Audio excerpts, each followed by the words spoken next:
예수 그리스도의 사랑을 실천하는 이 그리스도인들은요, 서로 짐을 나누어지는 것을 아주 기쁜 마음으로 하고 있어요. 갈라디아서 6장 2절에서 이 짐이라는 단어가 나와요. 갈라디아서 6장 2절. 너희는 서로의 짐을 지라 그랬는데, 그 6장 2절에서 짐은 우리 각자가 자기 등에다 질 만한 작은 짐을 말하는 것이에요. 자기 등에다 지고 다닐 만한 작은 짐을 의미하는 것이래요. 그리고 또 여기서 6장 2절에서 이 짐은요, 다시 읽으면 너희는 서로의 짐을 지라 그러는데 그리하여 그리스도의 법을 이루라 그랬거든요. 그런데 갈라디아서 6장 2절에서 짐은 무거운 짐입니다. 무거운 짐. 자기가 지기가 매우 무거운 어떤 큰 부담을 받는 것이죠. 반대로 이 5절에서는 각자가 등에 질 만한 아주 작은 짐을 말하는 것이죠. 그렇기 때문에 특별히 갈라디아서 6장 5절에서 그 짐이라는 그 용어는 군대 그 군사들이 등에 지고 다니는 배낭을 두고 하는 말이에요. 그 당시에는 그 배낭을 갖다가 여기서 그 짐이라고 표현을 했다고 그래요. 짐이라고. 그리스도인들은 각자 자신만이 져야 하는 어떤 짐을 지고 있어요. 남이 져줄 수 없는 각자의 짐이 있어요. 또 스스로 지고 해결해야 할 것들이기 때문에 남에게 넘겨줄 수 없는 각자의 짐이 있어요. 각자의 짐이. 결혼한 형제들은 가정에서 하나 아내의 남편이면서 자녀를 둔 아버지로서요, 부양의 의무를 해야 될 책임이 있어요. 누가 대신해 줄 수 없어요. 그건 주님의 명령이죠. 창세기 이 3장에서 최초 인간이 타락한 이후에 가장에게 지워진 짐들이라고 했어요. 누구에게 전가할 수도 없고 누가 또 대신해 줄 수도 없는 짐이라 이거지. 부양의 의무. 그것이 바로 남편에게 주어진 짐이라 이것이. 한 지역교회 목자는 양머리들을 맡기로 쓴 그 짐을 갖다가 담당해야 되는 그런 짐을 안고 있어요. 이것도 누가 대신해 줄 수가 없어요. 목자만이 감당할 수 있는 고통의 짐이라 이것이. 또 그러면서도 여기서 부르심을 받은 사람들, 예수 그리스도 안에서 부르심을 받은 사람들은 각자의 짐을 져야 할 책임과 의무가 있어요. 누가 대신 져줄 수 없는 책임과 의무가 있다. 그래서 이 그리스도인은 마땅히 자신이 져야 할 짐이 져야 되는데 누군가에게 억지로 떠넘겨 버린다면은 그 자신은 하나님께서 그에게 내려주신 복을 갖다가 잃어버려요. 자기에게 맡겨주신 짐은 자기가 맡지 않고 남에게 억지로 떠맡겨버리면 그 사람의 복을 잃어버린다 이것이에요. 대단히 중요한 주제예요. 여러분들 귀에 집중해서 들어야 돼요. 가장에 자기가 부양의 의무를 소홀히 하는 거, 그리스도인 가정에서 그거 축복을 잃어버리는 가장 큰 원인이에요. 그리고 교회 안에서 자기가 어떤 짐을 주셨어요. 그 짐을 자꾸 남에게 전가시키려고 그래요. 이것 또한 굉장히 남에게 밀어버리는 것은 위험한 짓이라 이것이. 성도로서 우리에게 부과된 무거운 짐들이다. 일상생활에 대해서는 짐들을 지고 있는 것을 말하는 것이. 만일 누군가가 지옥교회 안에서 죄를 지으면은 그가 스스로 자기가 죄의 짐을 잘 감당해낼 수 있도록 그를 갖다가 도와주는 것이 먼저든 지체들이 의무와 도리예요. 아이고 잘 됐다. 내 그럴 줄 알아서 이렇게 비난하고 빈정거릴 것이 아니라 그가 스스로 그 짐을 주님께 자백하면서 참여해서 잘 풀어내도록 도와줘야 될 책임과 의무가 있다.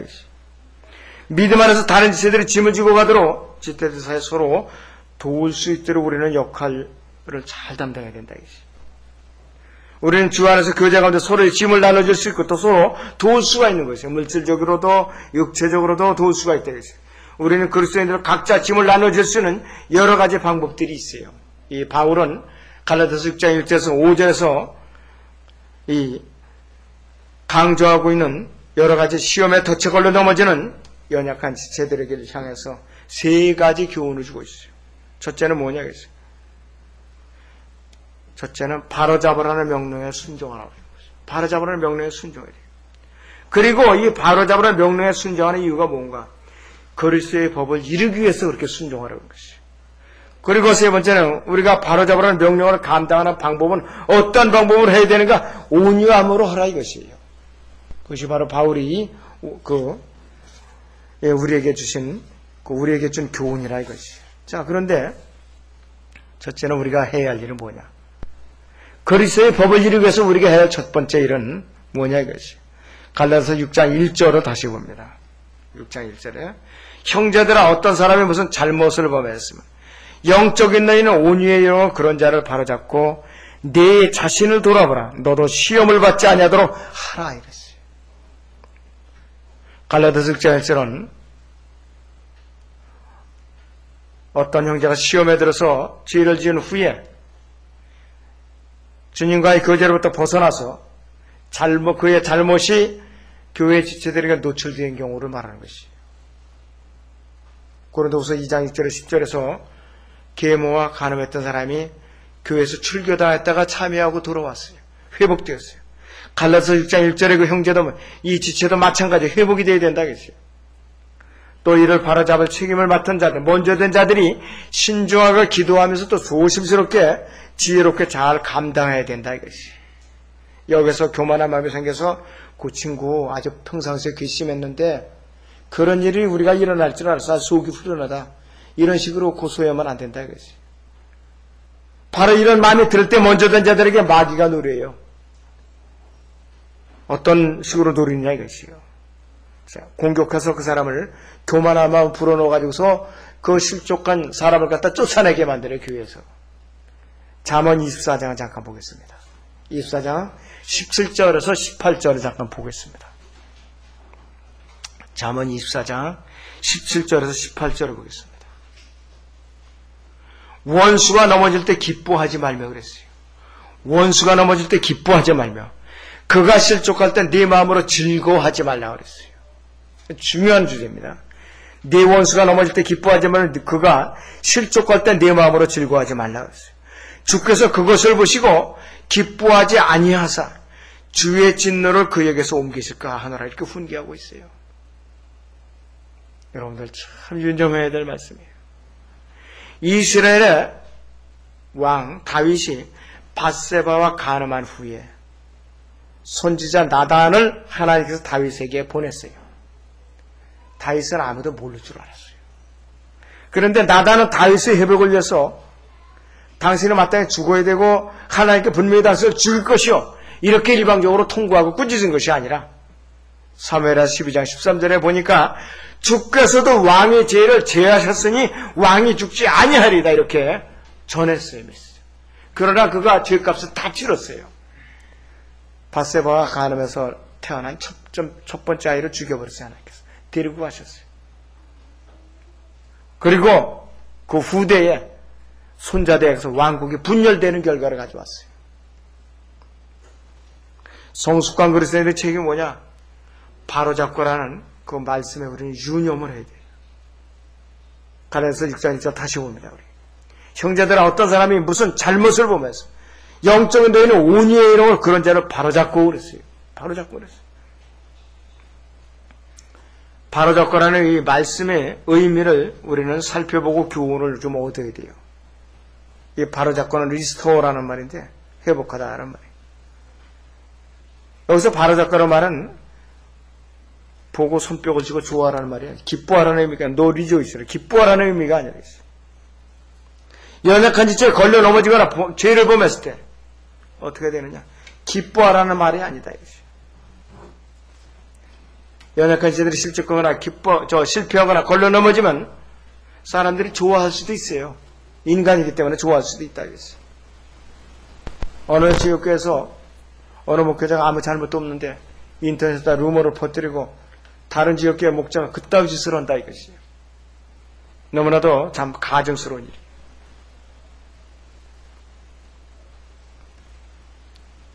그래서 누가 이제 죄를 져서 넘어지면 아주 좋아하고 속으로 퀴즈를 부리고 그런 사람들이 있어요. 그런데 이 갈라디아서 6장 1절의 핵심적인 교훈은 뭐냐? 그리스도의 몸의 한 지체가 실족해서 넘어지면 그리스도의 몸 전체가 고통당한다고 일깨워주는 거예요, 우리에게. 바로 그 구절이라겠어요. 고린도전서 12장 13절에는 이렇게 말씀을 하고 있어요. 몸의 지체가 어떤 것인가요? 몸의 지체가. 고린도전서 12장 13절을 보시죠.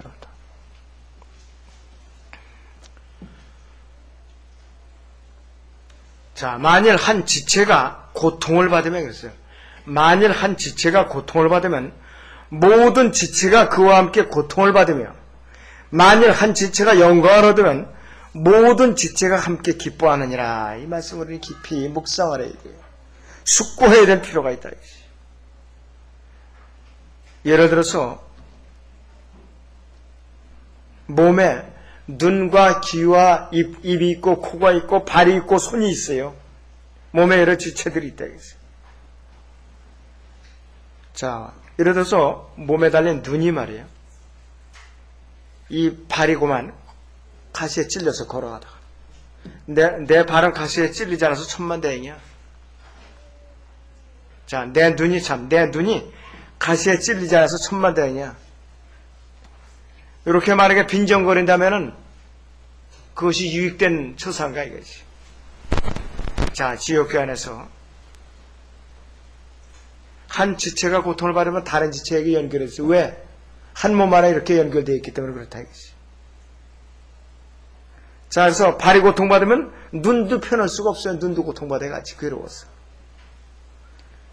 지옥교 안에서 한 지체가 실족해서 걸려 넘어지면은 죄를 지으면은 다른 지체들에게도 불편하다 이것이에요. 다른 지체가 만약에 다쳤어요, 크게. 야, 그거 아주 징계받아서 잘 됐다. 이렇게 방정을 떨면 자기에게도 그 화가 돌아온다 이것이 바로. 그래서 이 갈라디아서 육자에서는 기뻐하라는 말이 아니라 이것이에요. 그래서 바로잡으라는 의미가 갈라디아서 6장 1절 하반절을 다시 보세요. 너무나도 소중한 교훈이에요, 우리에게. 너무나도 소중한 교훈이에요. 바로 뭐냐면은 내 자신을 돌아봐. 너도 시험을 받지 않도록 하라 이거지. 너도 그 일을 당하지 않도록 조심하라 이게 바로. 바로잡거라는 의미를 우리는 생각해보면서 두 번째는 드러내라가 아니라 이거죠. 드러내라. 감추어진 것을 폭로한다 그 뜻이에요. 여녀가 진짜 죄를 지으면 다른 지체들이 폭로하거나 비방하거나 즐거워서는 안 된다 이 말이지. 성숙한 그릇에 매우 신중하게 넘어진 지체가 바로 서도록 권면하고 위로하고 또 돕는 일을 잘해야 돼요. 그런데 여기서 쾌재를 부리고 그러면 안 된다 이것이에요. 여러분들 창세기 9장을 잠깐 보겠습니다. 어떤 장면이 일어나는지요. 창세기 9장에 20절부터 23절을 보면 노아가 술 취해서 돌아놓았을 때에 어떤 일이 하나 일어났어요. 창세기 9장에 20절부터 23절까지 보죠. 노아가 농부가 되어 포도원을 만들었더니 그가 포도주를 마시고 취하여 그의 장막 안에서 벌거벗은지라. 가나안의 아비 함이 자기 아버지의 벌거벗은 것을 보고 밖으로 나가 그의 두 형제에게 말하였더니 셈과 야펫의 옷을 집어서 자기들이 어깨에다 걸치고 뒷걸음질로 들어가 아버지의 벌거벗은 것을 덮은지라. 그들이 얼굴을 뒤로 향해 있었기에 그들은 자기 아버지의 벌거벗은 것을 보지 아니하였더라 그랬어요. 계속 있습니다. 노아가 포도주에서 깨어나서 그의 작은 아들이 자기에게 행한 일을 알고서 말하기를 가나안은 저주를 받으리니 그가 그의 형제들에게 종들의 종이 될지어다 하고 또 그가 말하기를 셈의 주 하나님을 송축하리로다. 가나안은 그의 종이 되리라. 이렇게 저주를 받았어요. 자, 여러분들 이 노아의 세 아들 중에서 함은 아버지가 벌거벗은 거 보고 즐기고 그냥 자랑스럽게 우쭐거리고 아버지 꼴 좋다 이렇게 했을 거예요. 그런데 나머지 두 아들 야펫하고 셈은 아버지의 바지를 챙겨서 뒷걸음질을 해갖고 벌거벗은 하체를 이렇게 이제 슬그머니 입혀놓고서 뒷걸음질에서 물러났다 이것이. 믿음하는 사랑은 뭐냐? 허다한 죄를 덮게 돼 있어요. 지옥에서 먼저 성숙한 그리스도인은 넘어져 있는 연약한 지체의 허물을 드러내고 애쓰거나 돌아다니면서 떠들어대거나 말을 퍼뜨리지 않는다 이것이. 성숙한 그리스도인은 그래요. 그러나 육신적인 그리스도인들은 삽시간에 소문을 퍼뜨려요. 참새처럼. 그 교육교회는 무슨 일이 일어나잖아요. 순식간에 퍼져요 그것이. 그럴 때는 연약한 지체가 걸려놓으면 그 다음 주부터 못 나오는 거예요. 창피해가지고 못 나온다 이것이. 우리 교회에서 그런 일이 일어났어요, 실제적으로. 여러 해 전이죠. 벌써 7, 8년 전의 일인데. 우리 교회에서 뭐 죄진 것도 아니에요. 교회 안에서 서로 이렇게 대화하죠. 일상으로 대화인데도 그것이 어느 지역교회로 전달이 돼서 그 지역교회에서 또 서울에는 어느 지역교회로 보고가 되는 거예요. 일일이 또 그렇게 되더라고요. 그래갖고 우리 교회에 분란을 계속 일으키는 거예요. 실제적으로 우리가 경험담을 말씀드리는 것이에요. 이런 일이 우리 실제적으로 아주 극심하게 겪었던 그런 경험이 있어요.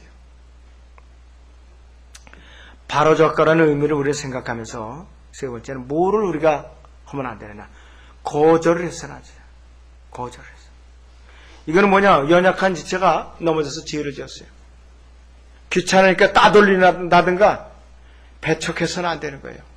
아니 나 상대하기 싫다. 대화해주기 싫다. 그러면서 따돌려서는 안 된다. 거절해서는 안 된다. 예수 그리스도의 은혜만이 죄를 깨끗하게 할 수 있는 능력이 있어요. 자, 그래서 성경에서는 죄를 져서 걸려 넘어진 여자에게 지체를 향해서 기뻐하라고 권하신 적도 없고 드러내고 침소 떠들어대라고 이제 말씀하지도 않았고 상대하지 말고 거절하라 이렇게 말씀하신 적도 없어요. 그래서 누가 죄를 지으면 거절하고 판단하고 정죄하라고 말씀하신 적도 없다 그랬어요. 그러나 바리새인들이 이러한 일을 즐겼어요. 바리새인들이 이러한 일을 즐겨야 됐어요. 성경에서는 판단하고 정죄하고 거절하라든지 그 다음에 드러내고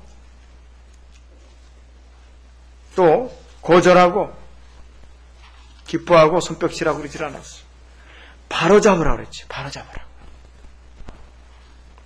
그 바로잡고라는 이 의미가, 이 그리스도의 의미가 세부적으로 단어적인 의미를 세 가지 말씀드릴게요. 이 바로잡고라는 이 바로잡다는 의미가 부러진 뼈를 맞추는 데 사용되는 용어. 부러진 뼈를 맞추는 데. 그렇기 때문에 정형외과 의사들이 이 의미를 잘 알아요. 정형외과 의사들. 예수를 피로 사신 교회는 예수의 몸이 되겠어요. 만약 이 교회 안에서 어떤 지체가 하나님의 말씀을 어기고 죄를 지으면 부러진 뼈와 같다는 말이에요. 그 부러진 뼈를 바로잡아야 된다. 그렇지 않으면 몸이 제대로 서질 못한다겠어요. 몸이 왜? 망가졌기 때문에. 그렇기 때문에 부러진 뼈를 맞추려면 조심스럽게 부드럽게 맞춰야 돼요. 만약에 부러진 뼈를 제자리에 맞추지 못하면 여러 가지 고통이 따르고 부작용이 생기기 마련이라고 있어요. 바로잡고 의미가 바로 이런 의미가 있어요. 원 의미가. 두 번째는 원 의미는 뭐냐면은 그물을 수선한 용어가 관련해서 그물을 수선한. 어부들이 이 의미를 잘 알고 있어요. 마태복음 4장 21절에서 예수님께서는 그물을 깃고 있던 베드로와 그 형제를 불렀어요. 그물을 깁다에 바로잡고라는 그리스도라는 의미가 사용됐어요. 만약 그물이 제대로 기워지지 않으면 사용할 수가 없잖아요. 고기가 다 빠져나간다. 그래서 만약 그리스도인들이 바로잡히지 않으면 물고기를 이 어부가 물고기를 잡을 수 없듯이 아담 안에서 잃어버린 이 죄인들의 혼을 이겨오는 게 있어요. 이걸 할 수가 없어요. 다 새나가니까. 그리고 우리가 그리스도인이 바로잡히지 않으면 다른 사람을 섬기는데 하나님께서 도구로서 사용할 수가 없다 이것이요. 또 이 바로잡고 세 번째 단어적인 의미는 뭐냐? 군인들은 무장시키는 의미로 사용된다. 죄를 지은 지체를 바로잡도록 다른 지체들이 돕지 않으면 결국은 뭐냐? 믿음의 선한 싸움에서 패배하고 만다 이것이. 그래서 이 성숙한 그리스도의 지역교회 안에서 형제들이나 자매들을 바로잡을 뿐만 아니라 그리스도의 군사들로 부지런히 무장시켜서 전투에 나가서 싸워서 이기도록 돕는 역할을 하는 것이 성숙한 그리스도인의 의무라 이것이. 성숙한 그리스도인들의 의미라 이것이. 그리고 이 단어의 네 번째 의미는 뭐냐? 선원들이요, 항해를 나갈 때는 많은 준비가 필요해요. 항해 채비라는 용어로 바로잡고라는 의미가 쓰인다 그래요. 선원들이 이 단어를 또 잘 알고 있다 그래요. 그리스도인들이 이 세상을 살아가면서 온갖 영적인 풍랑과 격심한 풍파를 잘 이겨내기 위해서는 어떻게 되느냐? 이 바로잡고라는 의미를 잘 잘 알아야 돼. 부러진 뼈를 맞추고 찢어진 그물을 깃고 군사를 무장시키고 항해 체배를 잘 하면 빈틈이 없다 이것이. 연약한 단위 지체들을 세우고 돕는 때 하는 일들이 바로 성숙한 그리스도인들이 해야 될 일이야. 죄를 지은 연약한 지체를 바로잡기 위해서는 우리가 정성을 다해 도울 때에 서로의 짐을 바로 질 수 있는 자격이 있는 것이 그때. 우리는 하나님의 영광을 위해서 지역교회 안에서 연약한 지체, 다른 지체들을 바로잡아주는 일에 온 정성을 기울여야만 돼요. 그래야만 그 교회의 숫자가 작고 많음을 떠나서 그 교회가 강성해지는 거예요. 그 교회가 강성해지는 거예요. 내실이 있는 거예요. 알맹이가 꽉 찬 교회라 이것이. 자, 그렇다면은 교회 안에서 서로의 짐을 져야 되는 성경적인 이유가 있어요. 그 이유가 있는데 갈라디아서 6장 2절을 봅니다. 다시. 너희는 서로의 짐을 지라 그리하여 그리스도의 법을 이루라 그랬어요. 또 5절에 보시면은 각 사람은 자기 자신의 짐을 질 것이냐. 2절하고 5절하고 분명히 달라요. 2절은 서로 짐을 지라고 그랬는데 5절에서는 각자 자기 짐을 지라고 그랬어요. 5절에서는 6절 2절에 그리하여 그리스도의 법을 이루라 이 말씀을 빼고 인용을 했어요. 6장 2절에서는 우리 자신이 마땅해져야 할 우리의 짐이에요. 그뿐만 아니라 이외에도 연약한 다른 지체의 짐을 질 것을 말하고 있어요. 자, 그래서 이 그리스도의 법은 모세의 법보다도 우월하고 하나님의 법을 능가하는 법이에요.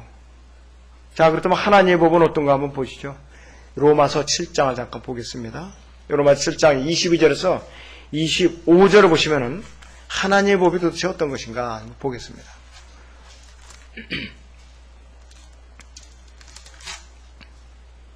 내가 속사람을 따라 하나님의 법을 즐거워하나 내 지체들 속에는 또 하나의 법이 내 생각의 법과 싸워 나는 내 지체들 속에는 죄의 법에게로 사로잡아오는 것을 보는도다. 오 나는 비참한 사람을 누가 이 사망의 못서 나를 구해낼 것인가. 25절에 예수 그리스도 우리 주를 통하여 하나님께 감사하노라. 그러므로 내 자신의 생각으로는 하나님의 법을 숨기지만 육신으로는 죄의 법을 숨기노라. 죄의 법, 하나님의 법. 죄의 법은 세상의 법이에요. 하나님의 법은 바로 기록된 말씀이에요. 자, 그런데 이 그리스도의 법은 하나님의 법을 능가한다고 그랬어요. 하나님의 법을. 이 그리스도의 법은 사랑의 법이에요. 다른 사람이 진 짐을 도와주는 것도 그리스도의 법의 일부라 이것이요. 갈라디아서 5장 보세요. 다시 13절 14절을 보겠습니다. 갈라디아서 5장 13절 14절을 봅니다.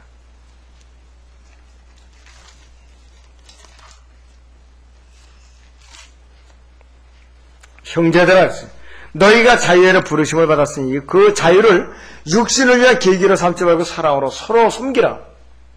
온 율법의 한마디 말 즉 이 말로 이루어져서 내 이웃을 내 자신과 같이 사랑하는 것이라. 그리스도의 법이에요. 그리스도의 법 갈라디아서 5장 13절 14절이에요. 다른 관련 기절도 또 있지만 여기서는 생략합니다.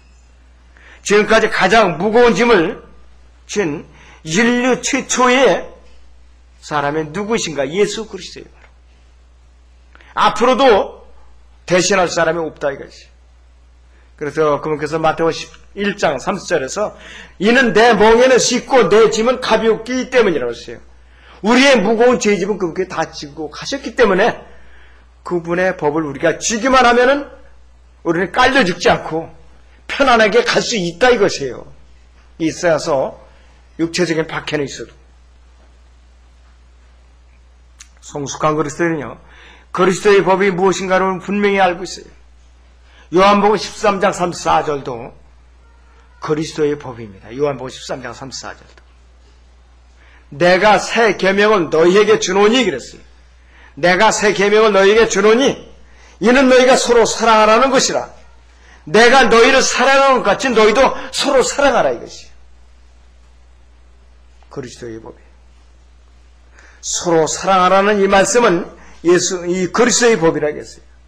그래서 성숙한 그리스도인은 법을 지키기 위해서 의무감에 사로잡아서 마지못해서 죄를 지은 지체들을 바로잡는 데 힘쓰는 것이 아니라 예수 그리스도의 사랑 때문에 자발적으로 우러나오는 마음에서 정성을 쏟는 것이에요. 바로 율법을 잘 지킨다고 자랑하는 자들은 이 사람들은 바로잡는 것을 알 수가 없어요. 또 바리새인들도 남을 정죄하거나 판단하는 데는 앞장섰지만 그들의 마음속에 그리스도의 사랑이 전혀 없었어요. 전혀 없었다 했어요. 만약 어떤 사람이 그들이 정해놓은 인간의 전통과 관습과 율법, 규율에 맞지 않으면 그들과 우리는 함께 지낼 수가 없어요. 왜? 그리스도의 법으로 적용되는 것이 아니니까. 그래서 이 죄를 지은 연약한 지체들을 바로잡는 것은 그냥 지역교회 안에, 믿음 안에 가족의 문제예요. 세상의 문제가 아니라 이것이에요. 그래서 어느 지역사회에 그리스도인들이 많이 살고 있는 지역에는 범죄율이 적어요. 범죄율이 적어요. 왜? 지역교회 안에서 먼저 해결을 해놓고 안 되는 것이 세상으로 뛰쳐나가는 거라 이것이. 그랬더니 이 성숙한 그리스도인들이 많은 사는 지역사회에서는 경찰들이 참 편안해요. 세상 정부가 참 편안해요. 자발적으로 알아서 오니까. 그러나 그리스도인들이 적은 지역 가면 갈수록 경찰들이 참 바빠요. 피곤하고 바쁘다 이것이.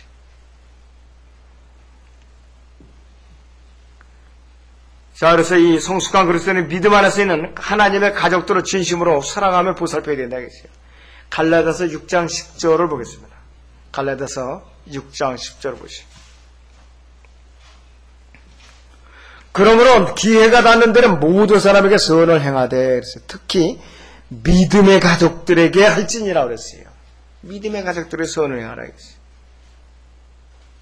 진심으로 마음에서 우러나오는 그리스도의 사랑으로 다른 지체들을 사랑하게 되면은 죄를 지은 연약한 지체들을 바로잡는 것은 우리는 아무것도 아니에요. 아무것도 힘들지 않게 할 수가 있겠어요. 사랑의 법은 다른 모든 법을 다 포용한다고 그랬어요. 사랑의 법은. 사랑한 율법의 완성이라고 성경에서 말씀하고 있어요. 고린도전서 12장 31절을 보면은 마지막 절에 이렇게 나왔어요. 오히려 너는 최상의 은사들을 열망하라고 했어요. 최상의 은사들을 열망하라. 이제 내가 너에게 더 좋은 길을 보여주리라고 그랬어요. 여기서 최상의 은사는 바로 사랑의 은사예요. 바로 고린도서 13장 13절 이 끝절인데 여기서 해답을 제시해 주고 있어요. 우리한테. 이제 믿음, 소망, 사랑 이 세 가지가 있으나 그랬어요. 이 중에서 가장 위대한 것은 사랑이니라고 그랬어요. 만약 우리가 서로 사랑한다면 우리는 연약한 지체들의 짐을 나누어 지거나 바로잡도록 도와줌으로써 연약한 지체들을 바로 세우는데 우리는 일조를 할 수가 있는 거라 이것이. 죄를 지은 연약한 지체들을 다루는 방법이 우리 자신의 영적인 상태가 대한 증거가 돼요. 그 사람이 연약한 지체들을 어떻게 대하는가 보면은 그 사람의 영적인 수준을 우리가 직감적으로 측정해낼 수가 있어요.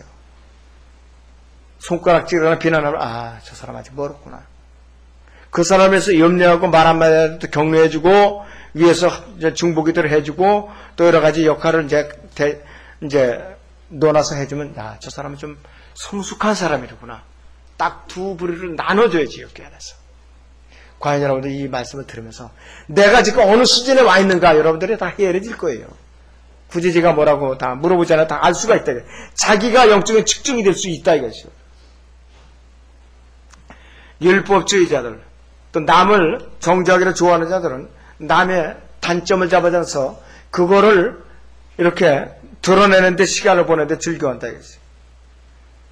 그러나 예수님을 사랑할 줄 알고 성숙한 이 그리스도인들은 언제든지 연약한 지체들을 바로지어 세워주는데 최선을 다하는 사람들이. 연약한 지체들을 바로잡아주고 견고하게 세우는 일에 힘쓰는 것은 우리가 진정으로 마음속으로부터 우러나오는 그리스도의 사랑이 있기 때문에 가능한 것이지 그렇지 않으면 이거 할 수가 없어요. 할 수가 없다 이거지. 자, 교회 안에서 지역교회 안에서 서로 짐을 지는 것을 감당하는 방법이 있어요. 방법이 있는데 여러분들 그 해답이 어려운 거 아니에요. 보면 갈라디아서 6장 3절을 보시오. 여기 보시면은 이렇게 경고부터 하고 있어요. 만일 어떤 사람이 아무것도 아니면서 무언가 되는 줄로 생각하면 그 사람은 자신을 속이는 것이라고 했습니다. 이게 교만 방자한세라는 거예요. 서로 짐을 지는 것을 감당하는 방법은 어디에 있느냐? 여러분들, 이 갈라디아서 6장 1절에서 5절 사이에 그 해답이 분명히 나와 있는데 1절에 나와 있어요. 그 해답이. 온유의 영으로 감당하는 거죠. 온유의 영으로. 마음이 온유하지 못하면은 사랑이 있다고 내세우더라도 안 돼요. 만약 자신이 영적이지 않으면서도 영적인 것으로 착각하고 있는 사람은 자신을 속이는 것이. 그리고 만약 다른 사람의 짐을 도와주는 것을 거부하면서도 무엇인가 되는 줄로 착각하는 사람이 있어요. 굳은 일에는 꼭 뒷걸음질하는 사람이 이 사람이 지옥교회 안에서. 이 사람도 자신을 속이는 것이. 그렇기 때문에 자기 자신의 짐을 지지 않은 것은 아무것도 아니에요. 그리고 자신이 마땅히 져야 할 짐을 지지 않는 사람은 남의 짐을 지겠다고 자랑하는 것은 위선을 부리는 죄라 이것이. 그렇기 때문에 그래서 스스로 자신의 의무를 다해야 되는 것이. 여러분 마태복음 23장 4절을 잠깐 보죠. 그래서 마태복음 23장 4절을 보겠습니다.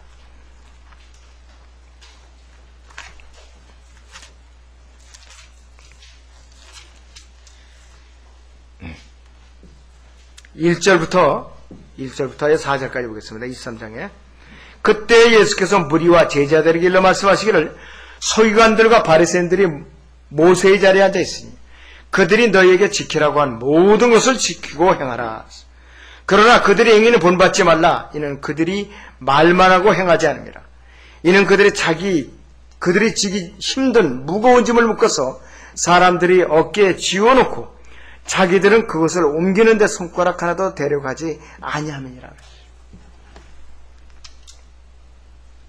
이 바리새인들처럼 무거운 짐을 남에게 지우는 죄를 보면서는 안 된다. 그래서 죄를 지은 연약한 죄를 바로잡아주는 방법이 바로 온유의 영이라고 그래서 온유의 영. 온유하는 무언이가 있어요. 연약하면 자기 절제 가운데서 우러나는 성령의 열매예요. 갈라디아서 5장 22절에서 23절에 나오는 그 열매라 이것이. 성령의 열매. 자기 절제 가운데서 능력을 가진 자들을 뭐냐 해서 하나님께 분명히 그 사람들을 도구로서 쓰십니다. 기억게 안에서. 도구로서 쓰신다 이것이. 우리의 연약함을 어떻게 우리의 군대를 무장시킬 수가 있고 우리의 연약함을 어떻게 우리는 거친 항해를 준비할 수가 있는 것이. 또 우리의 연약함을 어떻게 우리는 그물을 수선할 수가 있는가 이것이. 바울이 갈라디아에 있는 형제들에게 강요한 요점은 무엇인가 이것이. 참 우리는 갈라디아서 6장 1절을 이번에 참 많이 강조합니다. 거기 다시 갈라디아서 6장 1절을 보시요.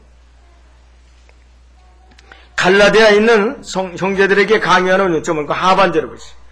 네 자신을 돌아보아 그랬어요. 너도 시험을 받지 않도록 하라 그랬어요. 너도 말창기는 그만하고 네 자신이 똑같이 시험에 걸려들지 않도록 네 자신을 살펴보라 이 말이. 갈라디아 교회는 믿음으로 구원받고 율법주의로 돌아간 교회예요. 우리 자신을 어떻게 생각하는가에 따라 다른 지체들을 어떻게 대할 수 있는가 결정되는 것이에요. 우리 자신에 따라서. 절박한 사람의 간절한 요청을 거절하는 숨은 이유는 뭐냐? 교만하기 때문이라 이것이. 교만하기 때문에. 우리가 시험에 걸려들어 넘어질지도 모르기 때문에 바울은 우리에게 온유함과 겸손함을 갖도록 경고하고 있는 것이. 연약한 지체들을 사랑하는 그리스도는 서로 짐을 나눠줄 줄 안다 이것이. 영적으로 매우 성숙한 사람들이. 자, 여러분들 마지막으로 갈라디아서 6장 2절을 보고 마치죠. 갈라디아서 6장 2절을 보시죠. 너희는 서로의 짐을 지라. 그리하여 그리스도의 법을 이루라 그랬어요.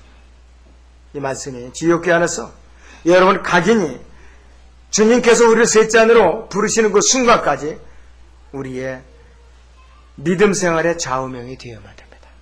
아무쪼록 여러분들이 이 말씀을 깊이 새기시기 바랍니다. 기도하겠습니다.